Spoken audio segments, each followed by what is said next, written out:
जिंदा रह सकते हो। तुम्हारी पिछले महीने की कमाई कहाँ है? और पिछले साल की कमाई भी। मूर्ख, तुम बाकी सबको पैसे देते हो परंतु खुद को नहीं देते हो। बेवकूफ़, तुम अपने लिए नहीं दूसरों के लिए मेहनत करते हो। इससे अच्छा तो यह है कि तुम गुलाम बन जाओ और मालिक तुम्हारी मेहनत के बदले में तुम्हें खाने तथा पहनने को दे दे। अगर तुम अपनी कमाई का 10वां हिस्सा अपने पास रखोगे तो तुम्हारे पास 10 साल में कितनी दौलत जमा हो जाएगी। मेरा गणित ठीक ठाक था, इसलिए मैंने तत्काल जवाब दिया, मेरी 1 साल की आमदनी के बराबर। वे बोले, तुम्हारी बात आधी सच है। देखो, तुम जो भी स्वर्ण मुद्रा बचाते हो वह तुम्हारी गुलाम बनकर तुम्हारे लिए काम करती है। यह स्वर्ण मुद्रा जितने भी तांबे के सिक्के कमाती है वे सब इसकी संतानें हैं और वे भी तुम्हारे लिए धन कमा सकते हैं। अगर तुम दौलतमंद बनना चाहते हो तो तुम्हें अपनी बचत का निवेश करना चाहिए ताकि तुम्हारी बचत और इसकी संतानें धन कमाएं और तुम्हें तुम्हारी मनचाही दौलत प्रदान करें। उन्होंने आगे कहा, तुम्हें शायद यह लग रहा होगा कि मैं तुम्हारी रात भर की मेहनत के बदले में तुम्हें गलत सलाह दे रहा हूँ, परंतु यकीन करो मैं तुम्हें 1000 गुना ज़्यादा भुगतान कर रहा हूँ, बशर्ते तुम में मेरी बातों के पीछे छिपी सच्चाई को समझने की बुद्धि हो। अपनी कमाई का एक हिस्सा खुद रखो, चाहे तुम्हारी कमाई कितनी ही क्यों न हो। तुम्हें इसके 10वें हिस्से यानी 10% से कम नहीं बचाना चाहिए। तुम इससे जितना ज़्यादा बचा सकते हो बचा लो। सबसे पहले खुद को भुगतान करो। बची हुई कमाई में अपना खर्च चलाओ। दर्जी और मोची से इतना सामान मत खरीदो कि तुम अपनी बची हुई आमदनी में से उसका भुगतान न कर पाओ। इसके अलावा तुम्हें बची हुई कमाई में से ही भोजन, परोपकार और ईश्वर के प्रायश्चित के लिए भी खर्च करना होगा। पेड़ की तरह ही दौलत भी एक छोटे से बीज से उगती है। तुम्हारे द्वारा बचाया गया तांबे का पहला सिक्का वह बीज है जिससे तुम्हारी दौलत का पेड़ उगेगा। जितनी जल्दी तुम यह बीज बो दोगे पेड़ उतनी ही जल्दी उगेगा।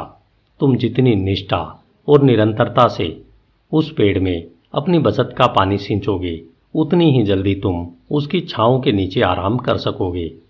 यह कहकर उन्होंने अपने मृदापत्र उठाए और चले गए।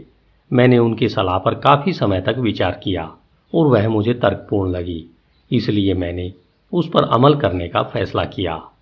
जब भी मैं कुछ कमाता था तो तांबे के 10 सिक्कों में से एक निकालकर अलग रख देता था और अजीब बात यह थी कि मुझे खर्च चलाने में पहले से ज़्यादा दिक्कत नहीं हुई। मुझे कोई फर्क महसूस नहीं हुआ था और मैं अपनी आमदनी के 10वें हिस्से के बिना ही गुजारा करने लगा। धीरे धीरे मेरी बचत का आकार बढ़ने लगा। अपनी बढ़ती बचत को देखकर मेरा मन ललचाता था कि मैं इसे खर्च करके व्यापारियों से अच्छी अच्छी चीज़ें खरीद लूं जो ऊंटों और जहाज़ों से फिनिशियंस के देश से आती है, परंतु मैंने समझदारी से काम लिया और ऐसा नहीं किया। 1 साल बाद अल्केमिस्ट दोबारा आए और उन्होंने मुझसे पूछा, बेटे, तुमने पिछले साल जितना कमाया है क्या तुमने उसका कम से कम 10वां हिस्सा अपने लिए बचाया है? मैंने गर्व से जवाब दिया, हाँ, मैंने ऐसा ही किया है। उन्होंने मुस्कुराकर कहा, यह तो बहुत अच्छी बात है। और तुमने उस पैसे का क्या किया? मैंने इसे ईंट बनाने वाले अजमर को दे दिया, जिसने मुझसे कहा था कि वह दूर देशों की यात्रा करने जा रहा है और वह टायर से मेरे लिए फिनिशिनिया के दुर्लभ रत्न खरीद लाएगा।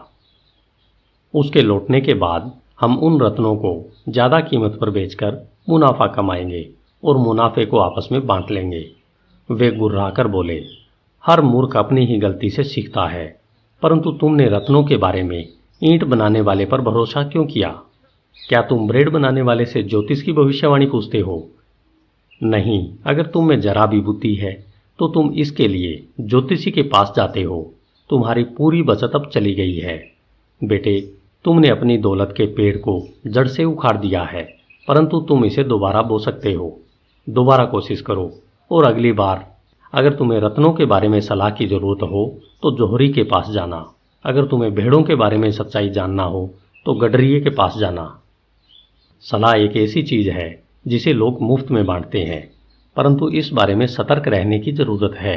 वही सलाह मानो जो मानने योग्य हो। जो व्यक्ति अपनी बचत के बारे में अनुभवहीन व्यक्तियों से सलाह लेता है वह गलत सलाह के कारण अपनी बचत गंवा देता है। इतना कहकर वे चले गए। और जैसा उन्होंने कहा था वैसा ही हुआ, क्योंकि बदमाश फिनिशियन ने अजमर को रत्नों की तरह दिखने वाले कांच के सस्ते टुकड़े पकड़ा दिए। परंतु जैसा अल्गेमिश ने मुझसे कहा था, मैंने दोबारा अपनी कमाई का 10वां हिस्सा बचाया। अब मेरी बचत करने की आदत पड़ चुकी थी, इसलिए यह काम मुश्किल नहीं था। 1 साल बाद अल्गेमिश फिर से नकल नवीशों के कमरे में आए और मुझसे पूछने लगे, हमारी पिछली मुलाकात के बाद तुमने कितनी तरक्की कर ली है? मैंने जवाब दिया, मैंने खुद को भुगतान किया है और अपनी आमदनी का 10वां हिस्सा बचाया है। मैंने अपनी बचत ढाल बनाने वाले अगर को कांसा खरीदने के लिए दे दी है। वह मुझे हर चौथे महीने ब्याज देता है। यह तुमने अच्छा किया, परंतु यह तो बताओ तुम उस ब्याज का क्या करते हो? मैं उससे बेहतरीन जश्न मनाता हूँ। मैं शहद, बेहतरीन शराब और केक का लुत्फ उठाता हूँ। मैंने एक लाल जैकेट भी खरीद ली है और जल्दी ही मैं सवारी करने के लिए एक खच्चर भी खरीदने वाला हूँ। इस पर अल्गेमिश हंसे, तुम अपनी बचत की संतानों को खा रहे हो? फिर तुम यह उम्मीद कैसे कर सकते हो कि वे तुम्हारे लिए काम करेंगी? और फिर उनकी संतानें कैसे होंगी जो तुम्हारे लिए काम कर सकें? सबसे पहले सिक्कों के गुलामों की सेना बनाओ, इसके बाद तुम बिना पछताए बेहतरीन जश्न मना सकते हो। इतना कहकर वे चले गए।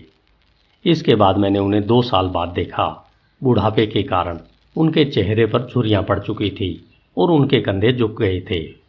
उन्होंने मुझसे पूछा, अरकाद, क्या तुम्हें वह दौलत मिल चुकी है जिसका तुमने सपना देखा था? मैंने जवाब दिया, उतनी तो नहीं मिली जितनी मैं चाहता था, परंतु मेरे पास कुछ संपत्ति जमा हो गई है। यह संपत्ति ब्याज कमाती है तथा इसका ब्याज और ब्याज कमाता है। और क्या तुम अब भी ईंट बनाने वालों से सलाह लेते हो? मैंने जवाब में कहा, ईंटों के बारे में वे अच्छी सलाह देते हैं। यह सुनकर वे बोले, अरकाद, तुमने मेरे सबक अच्छी तरह से सीख लिए हैं। पहले तो तुमने यह सीखा कि अपनी आमदनी से कम में अपना खर्च कैसे चलाया जाए। फिर तुमने उन लोगों से सलाह लेना सीखा जो उस क्षेत्र का अनुभव और ज्ञान रखते हों। और अंत में तुमने यह सीखा कि धन से अपने लिए कैसे काम करवाया जाता है। तुमने यह सीख लिया है कि धन को कैसे हासिल किया जाता है, इसे अपने पास कैसे रखा जाता है और इसका प्रयोग कैसे किया जाता है। इसलिए तुम जिम्मेदारी का पद संभालने के योग्य बन चुके हो। मैं अब बूढ़ा हो चुका हूँ। मेरे पुत्र हमेशा खर्च करने की योजनाएं बनाते रहते हैं और कमाने के बारे में जरा भी नहीं सोचते हैं। मेरी जायदाद बहुत फैली हुई है और मैं उसे नहीं संभाल सकता हूँ, क्योंकि अब मैं बूढ़ा हो चुका हूँ। अगर तुम निपर जाकर मेरी जायदाद संभाल लो तो मैं तुम्हें अपना पार्टनर बना लूँगा। इस तरह मैंने निपर जाकर उसकी जायदाद संभाल ली, जो काफ़ी बड़ी थी। चूँकि मुझ में प्रबल महत्वाकांक्षा थी और मैंने 3 नियमों में निपुणता हासिल कर ली थी, इसलिए मैंने उसकी जायदाद के लाभ को बहुत बढ़ा दिया। परिणाम यह हुआ कि मेरे पास काफ़ी पैसा आ गया और जब अल्गेमिश इस दुनिया से चले गए तो मुझे उनकी वसीयत के मुताबिक उनकी जायदाद का कुछ हिस्सा भी मिल गया। अरकाद ने जब अपनी कहानी खत्म की तो एक मित्र ने कहा, तुम सचमुच खुशकिस्मत थे कि अल्गेमिश ने तुम्हें अपना वारिस बनाया। मैं सिर्फ इस मामले में खुशकिस्मत था कि उनसे मिलने से पहले मेरे मन में दौलतमंद बनने की इच्छा थी। क्या 4 साल तक अपनी आमदनी का 10वां हिस्सा बचाकर यह साबित नहीं किया था कि मुझ में अपने लक्ष्य तक पहुंचने की लगन थी?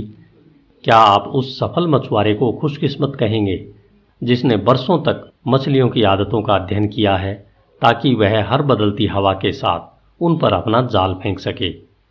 अवसर एक घमंडी देवता है जो उन लोगों पर समय बर्बाद नहीं करता जो तैयार न हो।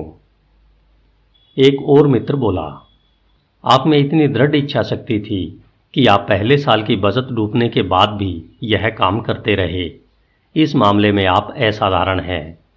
अरकाद ने कहा, इच्छा शक्ति? बकवास। क्या तुम्हें लगता है कि इच्छा शक्ति मनुष्य को वह बोझ उठाने की शक्ति दे सकती है जो ऊंट नहीं उठा सकता? क्या इच्छा शक्ति मनुष्य को वह भारी बैलगाड़ी खींचने की शक्ति दे सकती है